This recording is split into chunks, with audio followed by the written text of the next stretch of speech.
सम पिप्स में आप सबको वेलकम करता हूं। आज हमने जो एनालिसिस किए थे उसमें हम देखते हैं सबसे पहले गोल्ड जो यूरो यूएसडी जो हमारे एरिया में ऑलरेडी आ चुका है। इस पे हमने डिस्कस ये किया था कि इसने यहाँ से जो है स्ट्रक्चर को चेंज किया था और चेंज करने के बाद ये एफईजी से एक बाई की ट्रेड जा रही थी। हमने प्लान ये किया था कि हम वेट करेंगे जब प्राइस हमारे एरिया में आए और एरिया में आने के बाद हमें एक कैंडल दे, तो कैंडल के ब्रेकआउट के ऊपर हम जो है ट्रेड प्लान करते हैं। अब आप देखें प्राइस जो है ये कंटिन्यूशन पैटर्न में भी जा सकती है। इसको हम मतलब यहाँ पे एसएल को कैसे अवॉइड करें, ये चीज़ जो है हम डिस्कस करते हैं आज के दिन में। तो ये जो कैंडल होती है ना, कैंडल हमें बताती है, क्योंकि प्राइस ने अभी क्या किया आप देखें, इसने स्ट्रक्चर तो चेंज किया लेकिन इसने बॉडी क्लोज नहीं की। इसने विक के थ्रू स्ट्रक्चर को ब्रेक किया, तो हमें एक इंडिकेशन दी कि प्राइस जो है बाय में जा सकती है। और यहाँ पे नेक्स्ट कैंडल से उसने उसको इनगल्फ कर दिया, तो एक इनगल्फिंग पैटर्न भी इसने क्रिएट किया। उसके बाद ये वापस ऊपर गई है। ये जो इनगल्फिंग इसने क्रिएट की थी, इसकी लिक्विडिटी भी यहाँ से इसने ग्रैब की है। ग्रैब करने के बाद इसने दोबारा अगेन इनगल्फिंग कैंडल बनाई है और वापस पुल बैक लेके अब ये डाउन की तरफ जा रही है।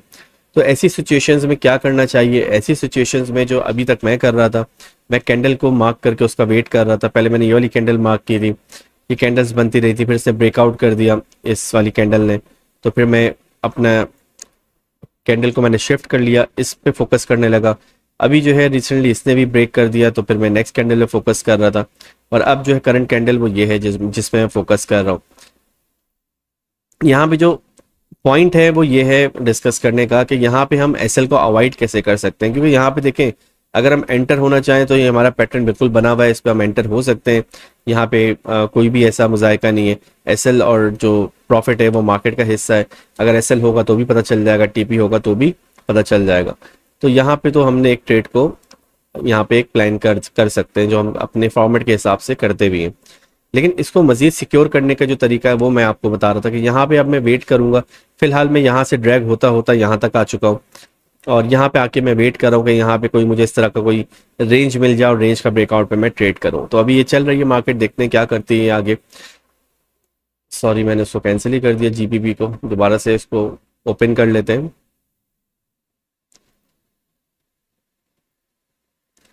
जीबीपी यूएसडी के अंदर देखते हैं क्या हो रहा है। जीबीपी यूएसडी के अंदर भी सेम ही सिनेरियो चल रहा है, तो इससे भी यहाँ से चेंज ऑफ कैरेक्टर पैटर्न मिले, बाई साइड का ब्रेकआउट मिले तो हम उसको देखेंगे।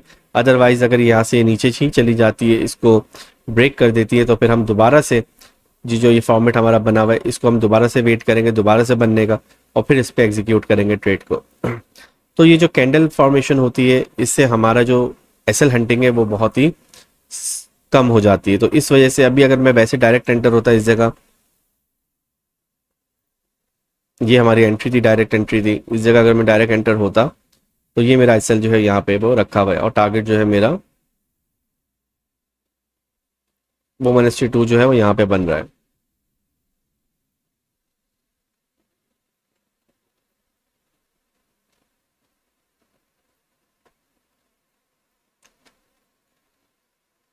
ये 1:2 मेरा टारगेट बन रहा है। अब देखते हैं प्राइस जो है वो क्या करती है यहाँ पे आने के बाद। लेकिन मजीद सिक्योर होने के लिए हमें ये चीज़ करनी चाहिए, हमें कैंडल का वेट करना चाहिए। बहुत सारी जगहों पे ये होता है कि प्राइस जो है वापस नहीं आती, इसको हम इसी स्ट्रीम में चेक भी कर लेते हैं। कल के दिन हमें इसी कैंडल की वजह से यहाँ पे एसएल हंट नहीं हुआ था हमारा। अब आप देखें यहाँ पे देखें चेंज ऑफ करेक्टर हुआ था, सब कुछ कैंडल स्वीप हुई थी, लेकिन ऊपर जाके ना नेक्स्ट जाके बॉडी क्लोज हो गई थी। क्लोज होने से हमें कंफर्म होता है जो हमारा रिवर्सल है वो उसकी ऑथेंटिसिटी बहुत ज़्यादा बढ़ जाती है। तो अभी जो करंट आप सिचुएशन देखें उसमें क्लोज नहीं हुआ है, तो उस कंडीशन में भी हम कैंडल को वेट करते हैं। इस कंडीशन में भी मैं कैंडल का वेट किया था और देखिए कैंडल का ब्रेकआउट पे ट्रेड को एग्जीक्यूट किया और प्रॉफिट उठा लिया। इसी तरह यहाँ पे आप देखें, यहाँ पे भी हमें जो सेटअप थे वो दो तरीके से बने थे। पहले जो था यहाँ पे इसे कैंडल के थ्रू इसको ब्रेकअप स्ट्रक्चर किया था और इसने कैंडल क्लोज नहीं की थी, उसके बाद वापस आया था। ये कैंडल को भी मैंने मार्क किया था, इस कैंडल को मार्क करने के बाद एंट्री भी थी और उसने टारगेट दे दिया था। लेकिन ये एंट्री आप लोग नहीं ले सकते थे, क्योंकि ये डिफरेंट एक कॉन्सेप्ट के ऊपर एंट्री होती है, तो वो मैं आपको नहीं अभी बता सकता, वो टॉपिक उसका नहीं है। तो मैं तो प्रॉफिट ले चुका था, लेकिन आप लोग इस पर ट्रेड नहीं कर पाते। तो उसके लिए फिर हम वेट करते थे, वेट किया हमने। वेट करने के बाद जो है प्राइस जो है वो डाउन साइड आई, इसने इसको भी ब्रेक किया और ब्रेक करने के बाद कैंडल क्लोज कर दी। जब कैंडल क्लोज करके वापस उसने रिवर्स लिया है, जब प्राइस जब ऊपर रिट्रेस करने ऊपर गई है, तब जाके हमें उसने एक फर्स्ट हमें यहाँ पे उसने एंट्री दी थी, कैंडल दी थी जिसका हम वेट कर रहे थे, मैं भी खुद वेट कर रहा था। फिर इस कैंडल को उसने बाई साइड पे ब्रेक कर दिया था, तो मुझे इसको सेल साइड पे ब्रेक पे एंट्री लेनी थी, तो मुझे कोई एंट्री नहीं मिली। मैंने कहा कोई बात नहीं, मैं अपनी कैंडल को ऊपर लेता चला गया। फिर मैंने फाइनली इस कैंडल को मार्क कर लिया था।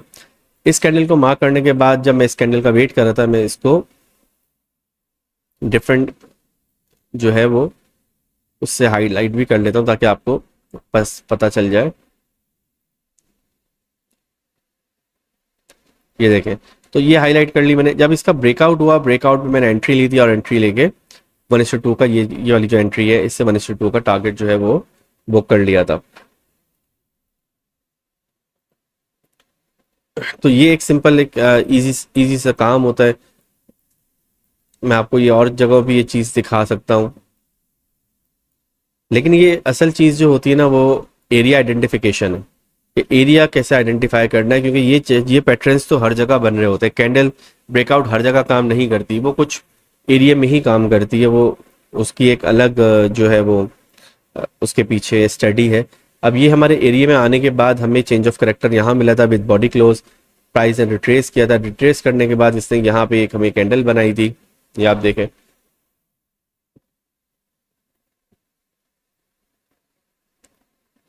ये हमें कैंडल मिली थी। कैंडल मिलने के बाद इसने एक दो तीसरी कैंडल से ब्रेकआउट किया था। ब्रेकआउट करने के बाद इसने हमें यहाँ से एक टारगेट दिया था। हमें इसको यहाँ पे इसको मूव नहीं करते, नया ड्रॉ कर लेते हैं, इसको यहाँ पे ऐसे कर लेते हैं और सेल यहाँ पे क्लोज होने के बाद यहीं से ही ऑर्डर को एग्जीक्यूट करते हैं। एसएल जो था हमारे इस हाई से ऊपर होता और टारगेट जो था हमारा 1:2 का यहाँ पे कंप्लीट हो चुका होता। ठीक है, उसके बाद हमें यही सेम अपॉर्चुनिटी जो थी हमें दोबारा मिली थी। नई कैंडल यहाँ पे बनी थी, इसने भी हमें ब्रेकआउट जो है उसकी कंफर्मेशन दी थी और यहाँ से भी हमें 1:2 का टारगेट मिल चुका था। और उसके बाद प्राइस ने रिट्रेस किया, रिट्रेस करके ऊपर आई और फिर वो एक डाउन मूव थी है। तो जो ये वाली जो एंट्री थी, इससे बहुत अच्छा टारगेट मिला था। 1:2 पे मैं आउट हो चुका था, मैं एंटर नहीं था यहाँ पे। मतलब 1:2 के बाद मैं ट्रेड्स में एंटर नहीं होता, चाहे वो जितना अच्छा मूव भी दे दे मेरी डायरेक्शन में। तो ये जो एक सिंपल सा फॉर्मेट है। उसके बाद एक ये एरिया था, ये मैंने आप लोग को नहीं डिस्कस किया, मीन्स के इसकी मैंने कोई प्रिडिक्शन नहीं दी थी, ना ही कोई आपको बताया था, लेकिन मैं आपको फॉर्मेट बता रहा हूँ। यही एरिया था जिसमें एरिया में आने के बाद प्राइस ने देखें यहाँ से एक ये लो ये हाई क्रिएट किया था, ये लो क्रिएट किया था, फिर ये हाई था और उसने लो को ब्रेक किया। ब्रेक करने के बाद देखिए कैंडल यहाँ पे क्लोज हो गई थी, वापस प्राइस आई थी। प्राइस वापस आने के बाद जो है इसने यहाँ पे रिट्रेस किया था, ये जो रिट्रेस किया था, लेकिन यहाँ पे जो है ना ऑर्डर मैंने पिक नहीं किया था। उसकी एक वजह ये थी कि प्राइस ने रिट्रेसमेंट कंप्लीट नहीं की थी। जो मेरा एक रिट्रेसमेंट फार्मूला है उसके हिसाब से ये हमारे एरिया में नहीं आई थी। तो मैं वेट कर रहा था चलो अब एरिया में आ जाए, वरना नया जो है वो रिट्रेसमेंट बन जाए। नई रिट्रेसमेंट का मतलब ये होता है कि प्राइस अगर यहाँ से ऊपर भी चली जाए तो वापस अपने एरिया में आए। तो फिर प्राइस ऊपर चली गई, वापस वो अपने एरिया में आई, तो मुझे आइडिया था कि इसको इंड्यूसमेंट भी कलेक्ट करनी चाहिए। इंड्यूसमेंट एक अलग जो है टर्म है, वो मैं आपको इसमें नहीं बता सकता। तो प्राइस ने यहाँ से इंड्यूसमेंट कलेक्ट की थी। इंड्यूसमेंट जैसी उसने कलेक्ट की थी उसके बाद मुझे एक कैंडल मिल गई थी। इंड्यूसमेंट कलेक्ट करने के बाद जो फिर मैंने कैंडल को देखना शुरू किया, मुझे एक कैंडल मिली। कैंडल का मैं वेट करता रहा, जैसी कैंडल ब्रेकआउट हुई है, कैंडल के ब्रेकआउट पे ऑर्डर मैंने इसको रखा था यहाँ पे। तो जैसे ही ऑर्डर मेरा पिक हुआ, एसएल को मैंने इसी के नीचे रखा हुआ था और यहाँ से मुझे 1:2 का टारगेट जो है ईजिली मिल गया था। तो ये कुछ जो है मतलब फॉर्मेट्स होते हैं जिन पे हम ट्रेड्स देखते हैं। मैं आपको एक और चीज़ था, बार बार एक चीज़ रिपीट हो रही है, आप इस चीज़ को नोट करिएगा। एक चीज़ बार बार रिपीट हो रही है, कहीं पे मुझे ऑर्डर्स नहीं भी मिलेंगे, वो चले जाएंगे, वो भी मैं आपको बताऊंगा। ये जो है ना बहुत बुरा लगता है जब चार्ट जम कर जाता है एकदम से, तो सीक्वेंस टूट जाता है। अब यहाँ पे भी हम देखें, यहाँ पे से स्ट्रक्चर चेंज किया विद बॉडी क्लोज, प्राइस जो वापस आई इसने इस एरिया में रिट्रेस किया था। तो ये जो एंट्री थी ये मैंने नहीं ली थी। अब उसने नहीं ली थी, उसका सिंपल सा मेरे जो रूल्स हैं उसके हिसाब से मुझे ये एंट्री इस जगह मिलनी चाहिए थी, पर वो नहीं आई थी, तो प्राइस ऊपर से चली गई। कोई बात नहीं, कैंडल्स को मैंने मार्क किया हुआ था, उसका ब्रेकआउट भी हुआ और आई थिंक ये वाली उसमें हम लाइव थे। तो उसमें मैंने आपको बताया था कि ये ब्रेकआउट कर चुकी है, रिट्रेस की, अब ये फुल हमें 1:2 को टारगेट देगी। ये लाइव स्ट्रीम में ही थे, आप देखिएगा, ये स्ट्रीम है 30 अक्टूबर की। इसके अंदर ही मैंने आपको बता दिया था कि ये ब्रेकआउट हो चुका है, ये टेस्ट लेके वापस जो है ट्रेड पे जाएगी। ट्रेड में मैं एंटर नहीं था क्योंकि मार्केट जो है वो हर जगह जो है प्रॉफिट दे रही है, प्राइस हर जगह आपको कुछ ना कुछ प्रॉफिट दे रही है, क्योंकि जो भी मूवमेंट होती है प्लस माइनस जिसको हम पिप्स कहते हैं, प्राइस ऊपर जा रही है नीचे आ रही है, तो पैसे तो हर जगह पड़ा हुआ है। लेकिन ये जो एक अमाउंट ऑफ मनी है जो यहाँ पे इस मूव में था, वो मेरे रिक्वायरमेंट के हिसाब से नहीं था, वो मेरी टर्म्स पे नहीं था, इसलिए मैंने इसको कैप्चर नहीं किया था। लेकिन हाँ, मुझे आइडिया था कि ये ऊपर जाएगा। उसका एक और रीज़न था कि मेरा मेन एरिया ये था, उस एरिया के अंदर मेरा जो मेन पैटर्न था वो क्रिएट था। क्रिएट होने के बाद प्राइस ने चेंज ऑफ करेक्टर करने के बाद एफईजी को टच करके ऊपर जा रही थी, तो मुझे आइडिया था कि यहाँ से ऊपर जाएगी। उसके बाद इसने रेंज कैंडल भी बना दी थी, तो बहुत सारी कन्फर्मेशन हमें यहाँ पे उसने दे दी थी, लेकिन मैं यहाँ पे वेट कर रहा था, तो मैंने इसमें एंट्री नहीं ली थी। ये भी देखें कैंडल हमारी, ये एंट्री भी हमारी मिस हुई थी, बल्कि हम सबकी ही मिस हो गई थी। ये हमने ये एरिया मार्क किया था, और मार्क करने के बाद हमने प्लान ये किया था कि जब चेंज ऑफ करेक्टर होगा, वापस आके कैंडल बनेगी, तो हम जो है उसको ट्रेड को एग्जीक्यूट करेंगे। लेकिन प्राइस ने क्या किया था, ये एरिया तो इसने क्रिएट किया था, और यहाँ पे आने के बाद चेंज ऑफ कैरेक्टर भी हमें इस वाली बड़ी बिग कैंडल से दिया, लेकिन इसने रिट्रेसमेंट नहीं दी।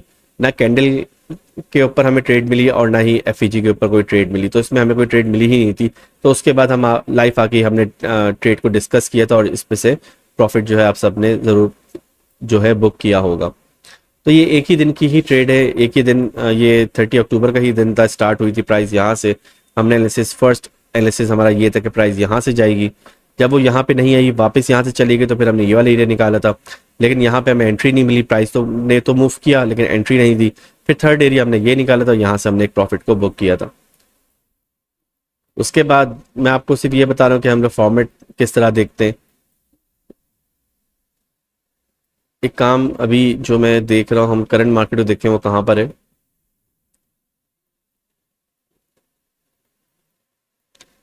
तो अब करंट जो प्राइस है आप देखेंगे, वो डाउन साइड पे ही वो ब्रेक करती जा रही है। अब इसने हमें अभी तक एसएल दिया नहीं दिया, हम उसको भी देख लेते हैं। ये हमारा लो था, लो से थोड़ा नीचे हमारा एसएल होता है, और एसएल अभी तक हिट नहीं हुआ, लेकिन हम इसको जो है अगर स्प्रेड के साथ देखें तो ये हिट हो चुका होगा। तो ये जो है अभी तक, लेकिन देखिए एंट्री नहीं बनी। यही मकसद होता है कि लाइव आके मैं आपको ये चीज़ बता सकूं कि ये एरिया तो बहुत स्ट्रांग है, हर चीज़ स्ट्रांग है, लेकिन यहाँ पे बहुत सारी कंडीशंस देखनी पड़ती हैं एक ट्रेड में एंटर होने के लिए। वही कंडीशंस के जो है तो वो रूल्स होते हैं, अगर आपके पास वो रूल्स पता हो, लेस डाउन हो, तो इसमें कोई एसएल नहीं लगेगा, ये कैंडल नहीं लगेगी। क्योंकि मुझे पहले से ही पता था कि जो प्राइस है यहाँ पे ये वापस इसको ब्रेक कर सकती है, तभी मैंने आपको कैंडल पे स्टक कर दिया था, ताकि कैंडल पे आप फोकस करते तो आपको एंट्री ही नहीं मिलती, तो एसएल तो फिर लगता ही नहीं, तो यहाँ पे हमें कोई लॉस नहीं होता। अब देखते हैं हम यूरो यूएसडी में क्या हुआ है। यूरो यूएसडी को भी देखते हैं। यूरो यूएसडी के अंदर देखें, सेम मैंने यहाँ पे भी कैंडल को मार्क किया हुआ है, तो यहाँ पे भी अभी एसएल यहाँ का जो है वो नीचे है। कैंडल जो है वो अभी तक इसने इसने बॉडी इनसाइड क्लोज की, ये अभी क्लोज होने के बाद पता चलेगा कि ये नीचे क्लोज होती है या फिर विग क्रिएट करके ऊपर चली जाती है, इसका हम वेट करते हैं।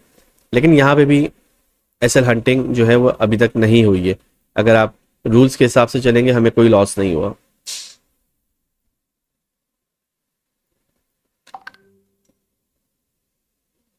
ये जो है एक सिनेरियो है, गोल्ड को भी देख लेते हैं। हम देखें गोल्ड ने एक अच्छा मूव दिया है अभी।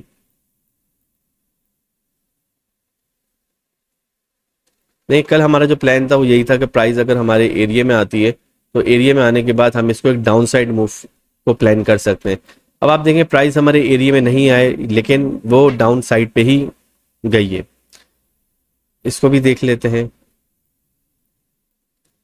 ये हमारी ट्रेड नहीं है, मैं आपको पहले क्लियर कर दूं कि ये हमारी ट्रेड नहीं है, क्योंकि ये एरिया में ही नहीं आई तो हम ट्रेड को कंसिडर ही नहीं करेंगे। तो प्राइस ने यहाँ से स्ट्रक्चर को चेंज किया था विद बॉडी क्लोज करने के बाद जो है वो एक वापस एक रिट्रेस करने गई है यहाँ पे। अगर हम इसको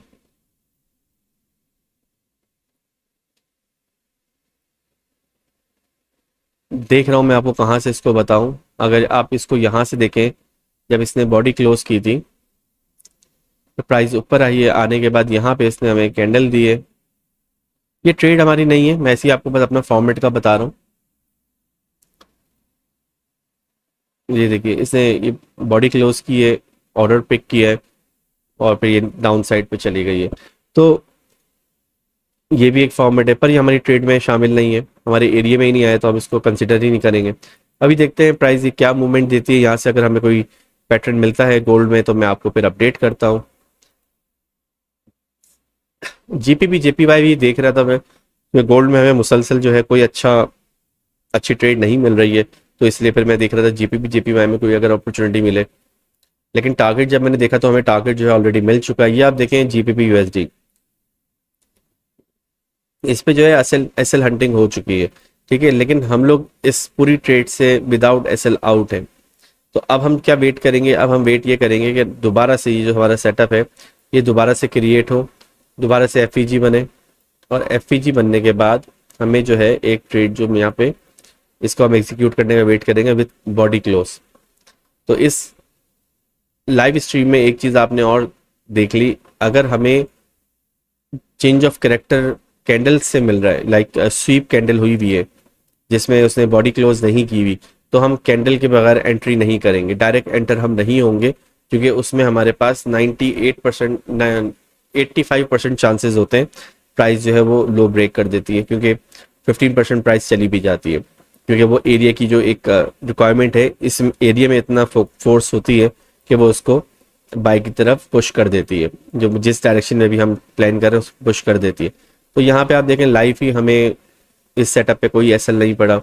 ये अभी जो यूरो यूएसडी है ये भी देखें डाउन साइड मूव कर चुका है, तो एसएल हंट हो चुका था इसका। अगर हम जो है इस पे एंटर होते, आप देखिए कैंडल बनी तो है,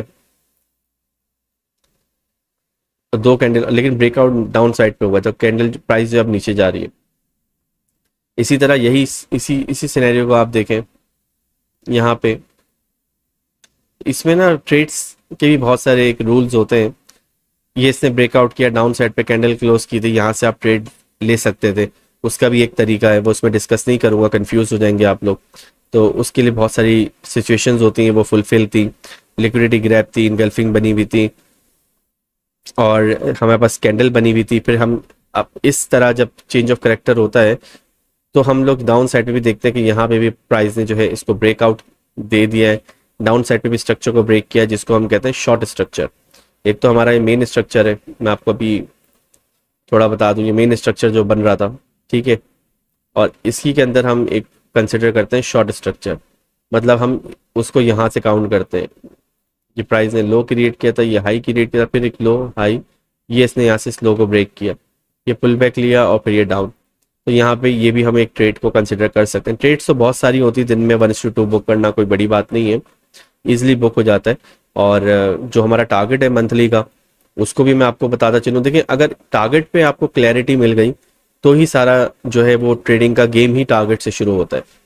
अब हमारा पास जो टारगेट होता है ना वो क्या होता है बेसिकली, देखिए मेरे पास अगर हम जर्नल लेके चलें चीज़ों को, तो मैं चाहता हूँ मेरे पास अगर $100 का अकाउंट है तो मैं उसको मंथ में कितना जो है परसेंट ग्रो करना चाहता हूँ। मैं चाह रहा हूँ कि मेरा अकाउंट जो है ना वो अगर $100 का है तो वो 100% ही ग्रो हो जाए, और 100% ग्रो अगर मैं कर सकूँ हर मंथ तो मैं एक सक्सेसफुल फॉर्मूले पे चलना शुरू हो जाऊंगा और मेरे पास पैसे आना शुरू हो जाएंगे। या मैं इसका 50% भी अगर अकाउंट को ग्रो कर लूँ तो भी मैं कंपाउंडिंग के थ्रू बहुत आगे अपने अकाउंट को ले चल सकता हूँ। तो इन दोनों कंडीशंस के अंदर मैं देख रहा हूँ कि मुझे क्या करना है। तो मैंने पहले तो डिसाइड किया इस 50-50 में से, क्योंकि ये भी 50% एक आपके माइंड में वैल्यू क्रिएट करता है और ये भी एक 50% है, ठीक है। तो आपने पहले तो डिसाइड करना है कि आपको करना क्या है। हमेशा हमें जो है इस चीज़ को एक पॉइंट पे आके ना अपने आप को स्टक करना पड़ेगा। तो मैंने यहाँ पे बुक कर लिया कि यार 100% मुझे अगर अकाउंट को ग्रो करूँगा तो ही मैं जो है अच्छा रिवॉर्ड बुक कर सकता हूँ, या मैं अपने अकाउंट को ग्रो कर सकता हूँ, क्योंकि मेरे पास इक्विटी बहुत कम है, टाइम बहुत कम है। तो हर चीज़ को देखना है, मुझे अकाउंट को ग्रो करना है, एक सक्सेसफुल ट्रेडर बनना है, पैसे अर्न करने, जो जिसके लिए हम इस फील्ड में आए हैं, अपनी फॉर्चून चेंज करनी है, हर चीज़ वो हम इसी बिजनेस में एंटर होने का मकसद ही है। तो मैं आपको आगे ये बताता हूँ, अगर आप सिर्फ इस फॉर्मूले को सिर्फ फोकस करना शुरू कर दें, जिस स्ट्रेटजी पे भी आप काम करें, मैं स्ट्रेटजी की बात नहीं कर रहा अभी, सिर्फ फॉर्मूले की बात कर रहा हूँ। आप अपनी एक्यूरेसी के ऊपर फॉर्मूला होता ही है। अब मुझे पता है मेरे जो फॉर्मेट है उसकी एक्यूरेसी जो है बहुत ज़्यादा है, क्योंकि अभी आपके सामने ही यहाँ पे मुझे एसएल नहीं पड़ा, लेकिन यहाँ पे बहुत सारे लोगों को एसएल पड़ा होगा जो एसएमसी पे काम कर रहे होंगे। एसएमसी पे जो काम कर रहे होंगे, स्मार्ट मनी कॉन्सेप्ट पे उन्होंने चेंज ऑफ करेक्टर देखा होगा। करेक्टर होने के बाद यहाँ पे ओबी, ये एक ओबी क्लियर ओबी बनी हुई है, ओबी पे प्राइस आई है, इसने स्टे किया है, स्टे करने के बाद वो एंटर होते हैं और उसको एसएल हिट हो जाता। स्मार्ट मनी कॉन्सेप्ट में जो लोग काम करते हैं, जो स्ट्रक्चर्स के ऊपर करते हैं, उनका एसएल तो बहुत ही छोटा होता है, तो वो फॉरन ही हिट हो चुका होता। ये लो था, वो लो के नीचे भी प्रोटेक्ट करते हैं तो लो भी हिट हो चुका होता। लेकिन हम लोग स्मार्ट मनी पे काम नहीं करते, हमारा डिफरेंट फॉर्मेट है। तो अब चलते हैं टॉपिक की तरफ जो मैं आपसे बात कर रहा था कि हम क्या करते हैं। तो मैंने ये डिसाइड कर लिया सबसे पहले कि मुझे 100% अपने अकाउंट को ग्रो करना है मंथ में। तो फिर मैंने अपनी स्ट्रेटेजी जो होती है आपकी, जो जिस पे आप काम कर रहे हैं, स्ट्रेटेजी, अब इसमें लिखना बहुत मुश्किल होता है, बस आप समझ जाएगा। ठीक है, स्ट्रेटेजी। अब मेरी स्ट्रेटेजी की एक्यूरेसी कितनी है? मेरी स्ट्रेटेजी की एक्यूरेसी तकरीबन 80% तो है। मतलब ये इजीली मैं कह सकता हूँ कि 80% तो है, क्योंकि मैं इतना श्योर हूँ कि मुझे मिलता है। और 80% क्या मेरे लिए बहुत है? मेरे लिए तो बहुत अच्छी एक्यूरेसी है। और इसमें जो 20% है ना, उसको मैं मज़ीद फ़िल्टर कर लेता हूँ अपनी कैंडल के फॉर्मेट से, जैसे मैंने अभी कर लिया। क्योंकि ये जो स्ट्रेटजी है ना, ये वाली इस फॉर्मेट के ऊपर, इसकी एक्यूरेसी मैंने 80% बताई है। ये जो फॉर्मेट है ये 20% इन्हेंसमेंट है जो हमें यहाँ पे आपको बता रहा हूँ। तो ये एक्यूरेसी मेरी बहुत अच्छी हो जाती है इसके थ्रू। अब 20% इन्हेंस करने का मतलब है कि ये नहीं कि 100 में 20 आप ऐड कर लें, मतलब जो 20% मार्जिन है उसको भी मैं तकरीबन 20-30% इन्हेंस कर लेता हूँ। मतलब मेरी एक्यूरेसी फिर अराउंड 85-90 तक पहुँच जाएगी। ठीक है, अब हम इसको चलते हैं आगे, किस तरह लेके चलना है मंथ को। मेरे पास अब इक्विटी है ना, हम छोटा अकाउंट लेते हैं ना बहुत बड़ा अकाउंट लेते हैं। एक नॉर्मल अकाउंट जो हर कोई अफोर्ड कर लेता है ट्रेडिंग की, ट्रेडर बनने, जब उसको ट्रेडिंग आ जाती है, वो एक अकाउंट होता है अराउंड $1000 का। $1000 का अकाउंट जो है एक ट्रेडर इजीली अरेंज कर लेता है, अगर उसको ट्रेडिंग आती है वो इससे स्टार्ट कर सकता है। इस पे फिर मैंने जो एक टारगेट को प्लान किया कि यार मैं इसका कितना परसेंट रिस्क लूँ ताकि मेरा अकाउंट सिक्योर हो जाए। तो मैंने अपनी स्ट्रेटेजी के ऊपर कैलकुलेट ये किया हुआ है, आपका मुझे स्ट्रेटेजी का नहीं पता।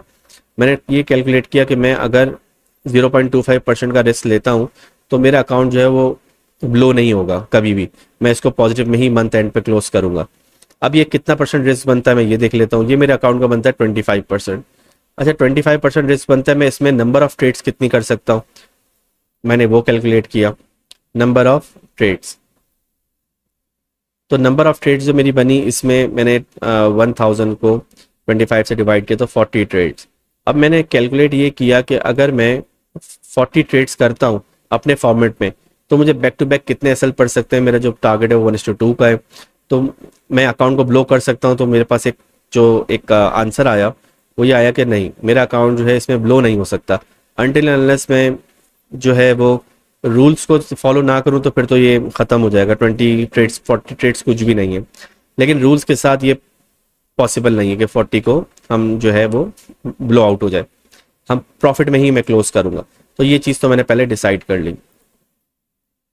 अब मैं चलता हूँ, 25 मेरा डॉलर का रिस्क मैंने बुक कर लिया, ये पर ट्रेड जो है मेरा रिस्क है।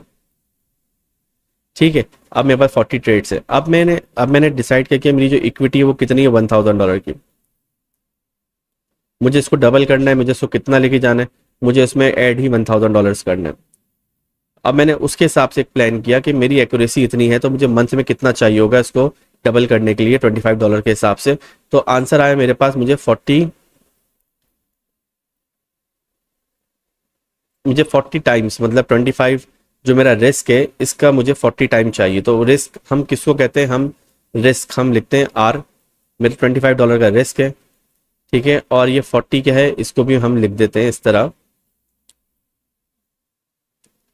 जिसको हम कहते हैं कि रिवॉर्ड। हमें रिवॉर्ड कितना चाहिए, $100 $1000 तक, वो कितना चाहिए हमें, वो हमें चाहिए 40। अगर मैं $25 का रिस्क ले रहा हूँ तो मुझे 40 अगेंस्ट पे रिवॉर्ड चाहिए। तो इसको मैं इस तरह भी कर सकता हूँ कि मैं इसको यहाँ पे 1% कर सकता हूँ, मतलब 1, अगर मैं इससे मुनासिबत दे रहा हूँ तो इसको मैं 1% कर सकता हूँ। रिवॉर्ड को मैं कितना कर सकता हूँ, इसको मैं यहाँ से डिलीट करके आपको बताता हूँ।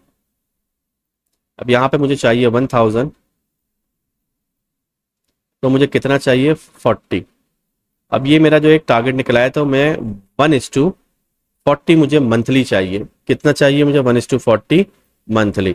अब मेरा ये एक जो है वो डिफाइन हो गया, मंथली मुझे इतना चाहिए। ठीक है, मैंने डिसाइड कर लिया कि मंथली चाहिए।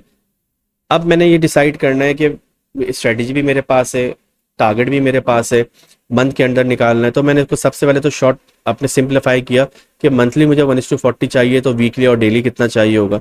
वो सिंपल सा फॉर्मूला कैलकुलेशन आप कर लेगा कि मुझे वीकली 1:10 बुक करना है और डेली मुझे 1:2 बुक करना है। अब मेरे लिए जो है इतनी बड़ी कैलकुलेशन जो मैंने करी, मुझे उससे ये चीज़ क्लियर हो गई कि मुझे चाहिए क्या। सबसे पहले तो मुझे मेरी नीड्स को पता चला, मेरी वांट है क्या, मुझे क्या चाहिए। तो मुझे चाहिए अकाउंट को डबल करना है, मेरा ये टारगेट है। कितना परसेंट रिस्क है मुझे वो पता चल गया, रिवॉर्ड मुझे कितना हासिल करना है वो मैंने डिसाइड कर लिया। मंथ के ऊपर मैंने कैलकुलेट कर लिया, वीक पे कैलकुलेट कर लिया और डे पे कैलकुलेट कर लिया। तो ये सब चीज़ें मेरे पास एक आंसर आ गया, और ये सब कैलकुलेशन जो मैंने करी है ये मेरी स्ट्रेटेजी की के ऊपर करी है कि मेरी स्ट्रेटेजी का विन रेट कितना है, उसके ऊपर मैंने सारी कैलकुलेशन करी है। अगर आपका स्ट्रेटेजी के विन रेशियो जो 50% है, तो ये 0.025 नहीं रहेगा, ये $25 का रिस्क नहीं रहेगा। फिर आप $5 का रिस्क लेते हुए भी आप सोचोगे कि यार मेरे तो ऐसे ही इतने हिट होते हैं, 50% की एक्यूरेसी है। तो ये मैंने इस पर कैलकुलेट की हुई है।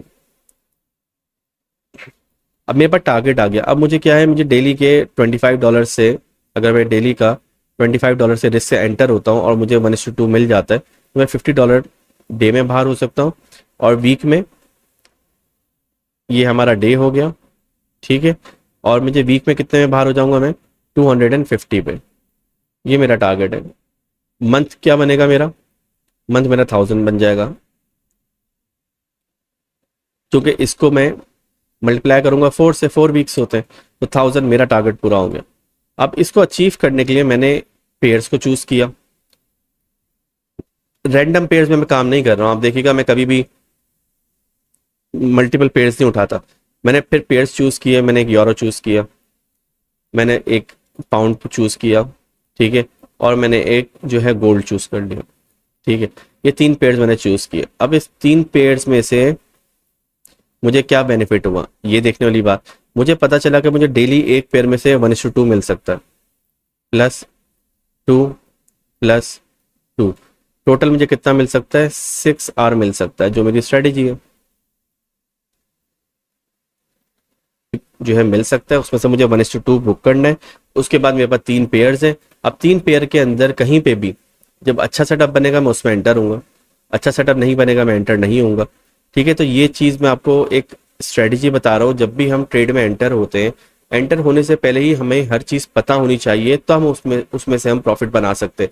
अदरवाइज हम प्रॉफिट नहीं बना सकते मार्केट से। मुझे पता ही नहीं है कि मुझे क्या चाहिए, तो मैं कैसे प्रॉफिट इसमें से बुक करूंगा।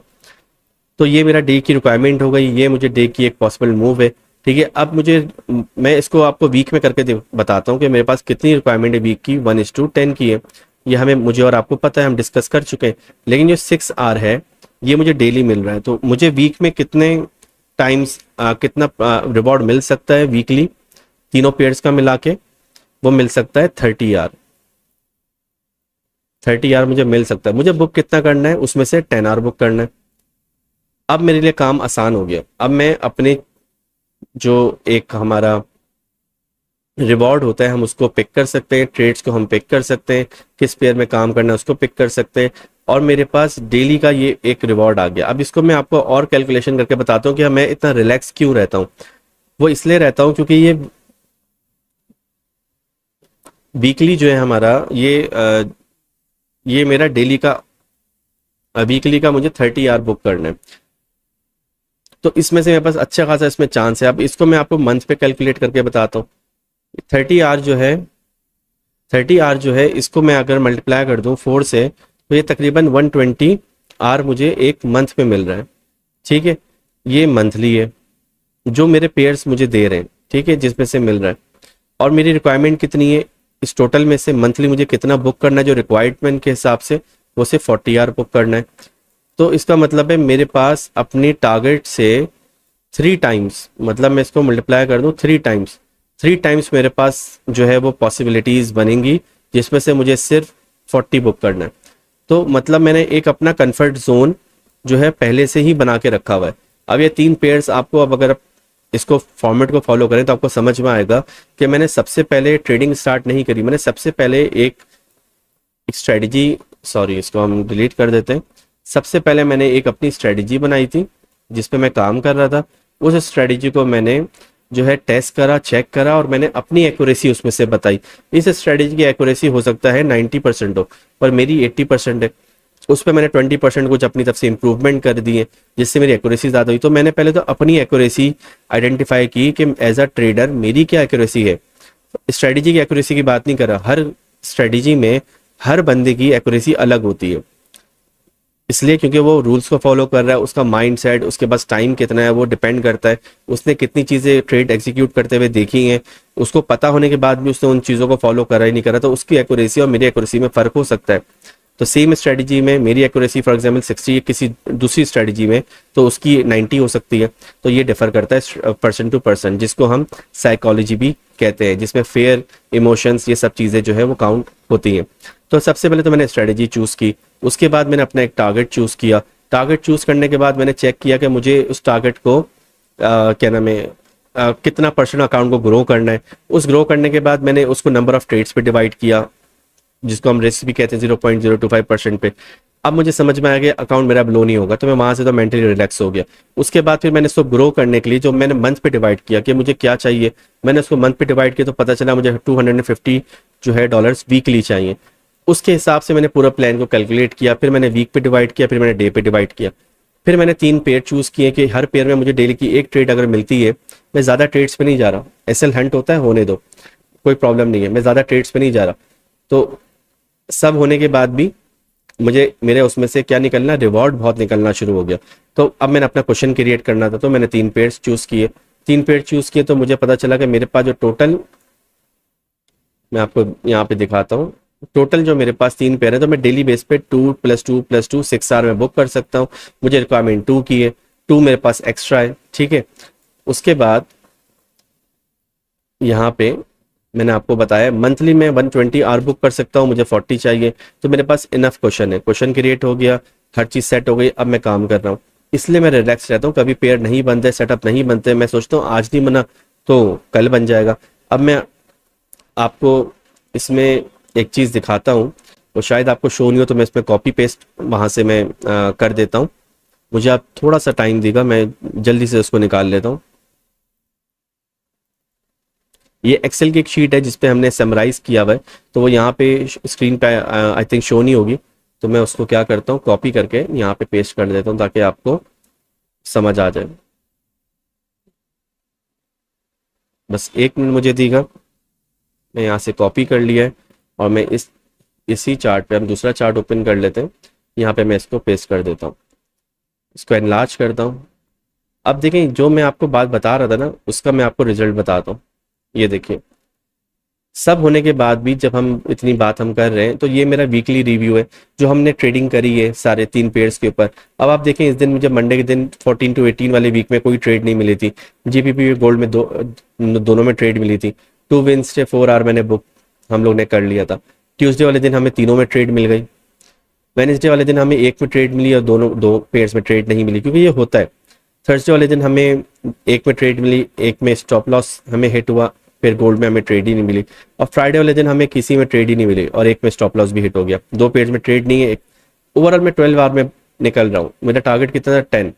तो स्टिल मैंने आपको बताया, आप ये देखें नंबर ऑफ ट्रेड्स 1 2 3 4 5 6 मुझे ट्रेड्स नहीं मिली पेयर्स में, जिसमें पूरा पूरा दिन मैंने वेट किया है। अभी इतना आसान काम नहीं है, मैं पूरा दिन वेट कर रहा हूँ। 2 में मुझे स्टॉप लॉस मिले, जिसमें मैंने पूरी प्लानिंग करने के बाद, रेंज प्लानिंग करने के बाद मुझे स्टॉप लॉस सेट हो गया। उसके बाद भी मैंने प्रॉफिट बुक किया और अपना टारगेट को निकाल लिया। नेक्स्ट वीक स्टार्ट हुआ, स्टार्ट होते साथ ही मंडे के दिन ही 3 ट्रेड्स, मतलब मुझे ट्रेड ही नहीं मिली किसी पेयर में। अब इसमें मेरा पूरा पूरा दिन इसमें इन्वेस्ट हुआ है, क्योंकि मैं सेटअप का, अब पूरा दिन का मतलब ये है कि जब सेटअप्स बनना शुरू होते हैं, एरिया में मार्केट आती है, मैं अलर्ट्स लगाता हूँ। अलर्ट लगाने के बाद मुझे एक्टिव रहना पड़ता है। उस एक्टिव रहने के बाद सब कुछ होने के बाद ट्रेड ही नहीं बनी पूरा दिन। मंडे के दिन कोई भी नहीं बनी। अब मैं इसमें पैनिक नहीं हुआ, मैं कोई बात नहीं, मुझे 120 आवर में चाहिए टोटल। तो इस वीक में मुझे कितने चाहिए उसके हिसाब से मैंने, चलो आज नहीं मिला, कल के दिन गया मैं, मुझे 2 आवर मिल गए। मतलब मेरा डेली के हिसाब से 1 आवर यहाँ हो गया, 1 आवर यहाँ हो गया। एक जो है मुझे स्टॉप लॉस भी हिट हुआ। वेडनेसडे के दिन मुझे 2 प्रॉफिट हुए, 1 लॉस हो गया, एक मतलब ट्रेड ही नहीं मिली, लॉस नहीं हुआ। तो इस तरह करके मैं आपको ये दिखा रहा हूँ कि हम लोग ने ये वाला वीक, ये सारे एनालिसिस जो है वो लाइव है, यूट्यूब पर है, वक्त से पहले दिए गए सेटअप्स भी उसमें बने हुए, और हमने बहुत सारे सेटअप्स को लाइव भी डिस्कस किया हुआ है। ये लास्ट वीक जो हमारा क्लोज हुआ था, इसमें आप देखें मंडे के दिन ही हमें 3 ट्रेड्स मिल गई थी, 6 आर हमने बुक कर लिया, टोटल हमें 10 करना था। ट्यूसडे के दिन हमने सिर्फ यूरो यूएसडी में 1 आर जो हमने सुबह बुक किया था, उसके बाद ये हमने जो सेकंड आर है जो हमने लाइव ट्रेड में बुक किया था, जो बनने से पहले बोला था प्राइस यहाँ से हिट होगी और लाइव मार्केट में ट्रेड ने हिट किया था, इसमें हमें प्रॉफिट मिल गया, इसमें ट्रेड नहीं मिली, लॉस हुआ। और इस वीक में भी हमें फ्राइडे के दिन 2 ट्रेड्स नहीं मिली और एक में स्टॉप लॉस हिट हुआ। तो ये तो चलता रहता है। ये सबके बाद मैंने एक अपनी एक्यूरेसी कैलकुलेट की हुई जो 80% है, ये सब होने के बाद। तो अब आपको मकसद कहने का ये है कि हमें जब अपना टारगेट पता है ना, तो हम पैनिक नहीं होते इस कंडीशन से कि ट्रेड नहीं मिल रही, यहाँ से यार वेट किया पर हमें ट्रेड नहीं मिली, यार ट्रेड नहीं मिली कोई बात नहीं, नो ट्रेड देखो एसएल भी नहीं है पर प्राइस अभी तक जोन में, हम वेट करेंगे दोबारा सेटअप बनने का। एसएल तो हिट नहीं हुआ ना, हमें एसएल हिट नहीं हुआ, कोई बात नहीं। तो सारा सिनेरियो ये है कि हमें ट्रेडिंग एग्जीक्यूट करने से पहले, अकाउंट में पैसे डिपॉजिट करने से पहले अपने माइंड को पहले ट्रेन करना है, स्ट्रेटेजी को पहले फिक्स करना है जिस पे काम कर रहे हैं, उसकी एक्यूरेसी को नोट डाउन करना है कि यार उसकी एक्यूरेसी कितने % है। जब वो हमें कंफर्म हो जाती है, फिर हमें इक्विटी कितना हम अरेंज कर सकते हैं वो लेकर आए, उस इक्विटी में हमें क्या टारगेट बनाना है हमने वो सेट किया, उस टारगेट को हमने वीकली और डेली डिवाइड किया, हमने वो सेट किया, उसको अचीव करने के लिए हमने पेयर्स को चूज किया जो ज़्यादा हमारी स्ट्रेटेजी पे काम करते हैं। अब ये भी पेयर्स काम करते हैं। अब मैंने कैलकुलेशन करी है, मैं आपको इसी में दिखाता हूँ, बल्कि आप देखें गोल्ड के अंदर, ये देखिए गोल्ड में मुझे जो 14 to 18 था इसमें ट्रेड्स नहीं मिली, 3 दिन 2 ट्रेड्स मिली। उसके बाद फिर मुझे नॉर्मली इसमें 2 ट्रेड्स नहीं मिली, फिर जो है एक स्टॉप लॉस लगा। लास्ट वीक जो है हमें गोल्ड में 3 जो है ट्रेड्स नहीं मिली, 3 दिन, एक दिन स्टॉप लॉस लगा एक। तो गोल्ड की मैं देख रहा हूँ गोल्ड इतना अच्छा नहीं चल रहा। अब इस वीक को देख लेते हैं गोल्ड में। इस वीक गोल्ड स्टार्ट हुआ है हमारा, ये कौन सी डेट को स्टार्ट हुआ है देख लेते हैं, 4th को प्राइस रेंज में थी, कोई ट्रेड नहीं। 5th को रेंज में थी, कोई ट्रेड नहीं। आज 6 से पता नहीं हमें ट्रेड मिलती नहीं मिलती, इसको हम चेक करेंगे। ठीक है, तो इस तरह मैंने एक एनालिसिस किया कि गोल्ड जो है इस स्ट्रेटजी पे या हमारे फॉर्मेट पे या आजकल गोल्ड इतना अच्छा नहीं चल रहा ड्यू टू वॉर सिचुएशन। तो मैं इस पेयर को चेंज कर सकता हूँ, तो मुझे हर चीज़ को चेंज करना पड़ता है। ट्रेडिंग में कोई भी चीज़ फिक्स नहीं है। जब फिक्स नहीं है तो फिर आपको ये बात पता होनी चाहिए कि चीज़ें आपको अपने आप को एजुकेट करना पड़ता है, अपडेट करना पड़ता है। आपको अपना ये जो डेटा है इसको देख के अपने एनालाइज करना पड़ेगा कि क्या चीज़, कोई चीज़ अभी चेंज करनी चाहिए। अभी मैंने आपसे बात की कि मैं जो है जीपीपी जेपीवाई को चेक कर रहा हूँ, पर मैंने जीपीपी जेपीवाई पे कोई एनालिसिस नहीं दिया, कल भी नहीं दिया, ठीक है, और आज भी नहीं दिया, पर मैंने मार्क करके रखा हुआ था। मार्क क्यों किया हुआ था? मार्क इसलिए किया हुआ था कि मैं इसको चेक करूँ कि ये आया मेरे तरीके पे काम करता है या नहीं करता। अगर करता है तो फिर मैं इसका एनालिसिस दूंगा। अब ये मेरे प्राइस रेंज में नहीं आई, ये ऊपर से चली गई, ये एनालिसिस भी मैंने नहीं दिया। तो अब आप देखें इसमें हमें चेंज मिला था, स्ट्रक्चर चेंज हुआ प्राइस ने एफईजी को जो है उसको भी टच किया। एफईजी को टच करने के बाद जो है इसने यहाँ पे हमारे 60% पे नहीं आई थी, ये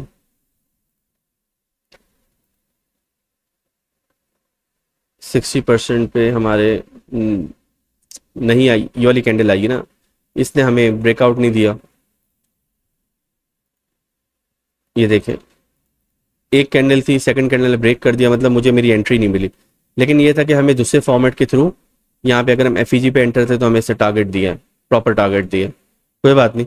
लेकिन मैं इस पे एंटर नहीं हो सकता क्योंकि मुझे टारगेट नहीं मिला, मैं वेट कर रहा था रेंज का। एनीवे इसने टारगेट दिया लेकिन मेरे एरिया में नहीं आई, कोई बात नहीं, एरिया में नहीं आई तो मैं इसको देख रहा हूँ, आज भी मैं इसको देख रहा हूँ।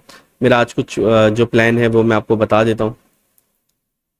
मेरा कुछ प्लान है कि प्राइस अगर इस एरिया में आएगी, मैं यहाँ से एक बाई की ट्रेड का एक्सपेक्ट कर सकता हूँ। अब देखता हूँ मैं होगा, जब ये 2-3 दिन या एक हफ्ता में इसको इसको चेक करूंगा, उसके बाद सैटरडे को मैं पैक टेस्ट करके चेक करूंगा कि चीज़ एक चलती नहीं, तो फिर मैं इसके एनालिसिस देना शुरू करूंगा।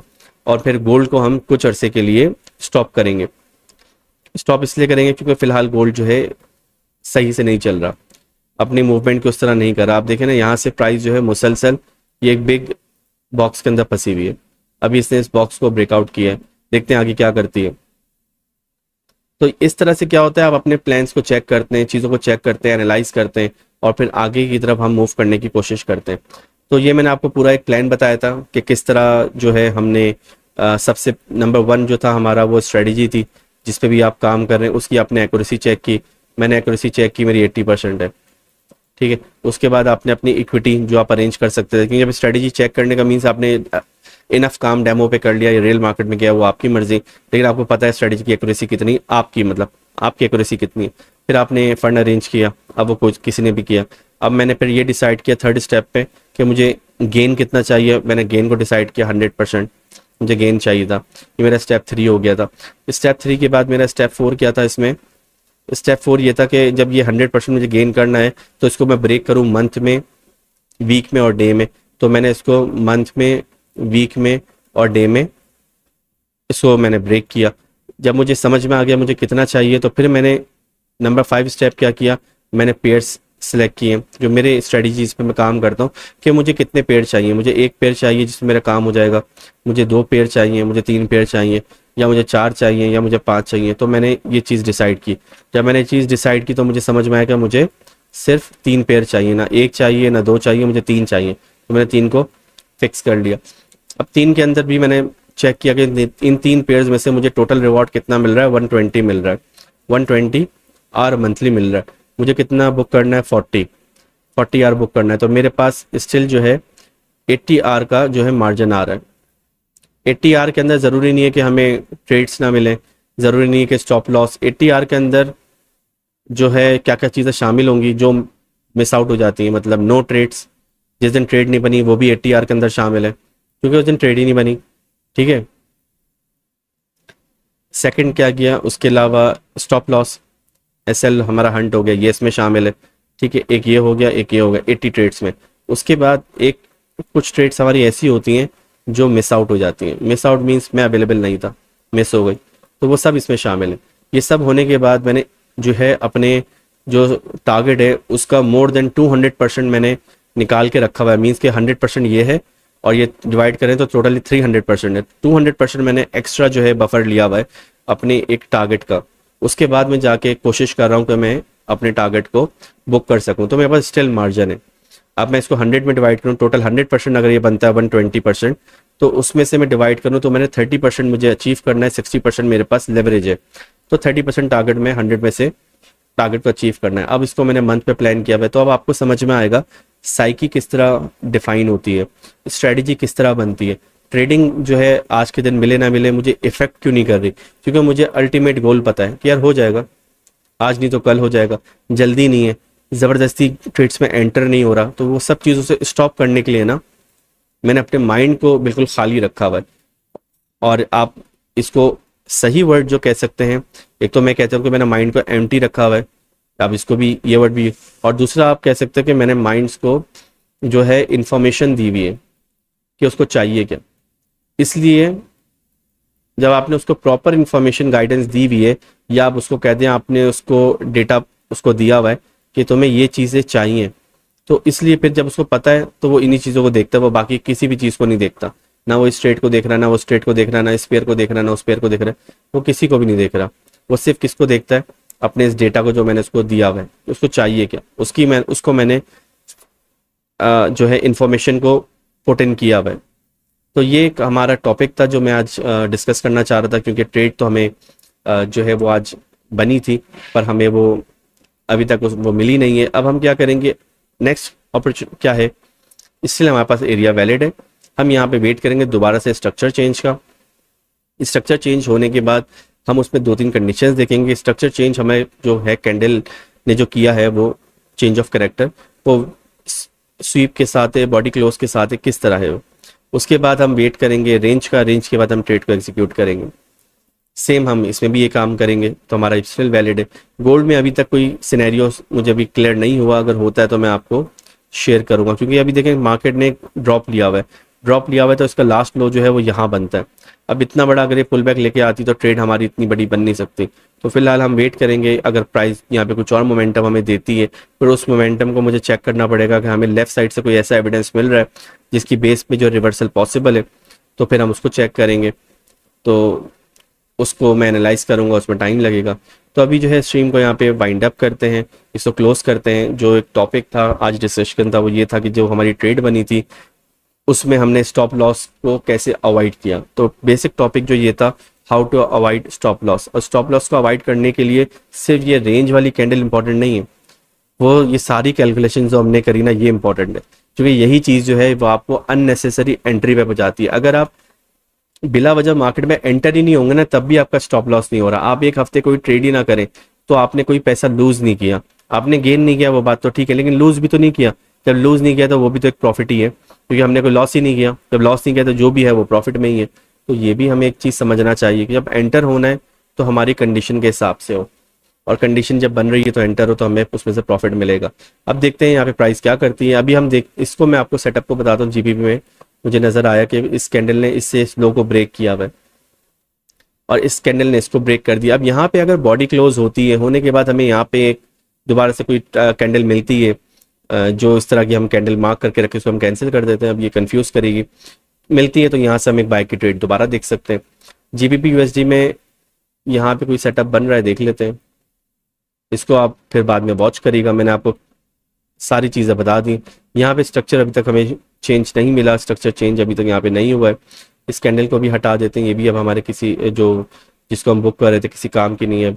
अब वेट करते हैं यहाँ पे हमें चेंज ऑफ करेक्टर होने का, फिर हम दिखेंगे। बाकी जीपीवी में तो यहाँ पे कैंडल क्लोज का वेट करते हैं। तो अपना बहुत ख्याल रखिएगा, मिलते हैं नेक्स्ट अपडेट्स के साथ। मेरे चैनल को लाइक करें, सब्सक्राइब करें, और आपको किसी चीज़ पे और वीडियोस चाहिए तो उसका भी आप मुझे प्लीज़ कमेंट्स में बताया करें, तो उस टॉपिक पे भी मैं वीडियोस लेकर आऊँगा।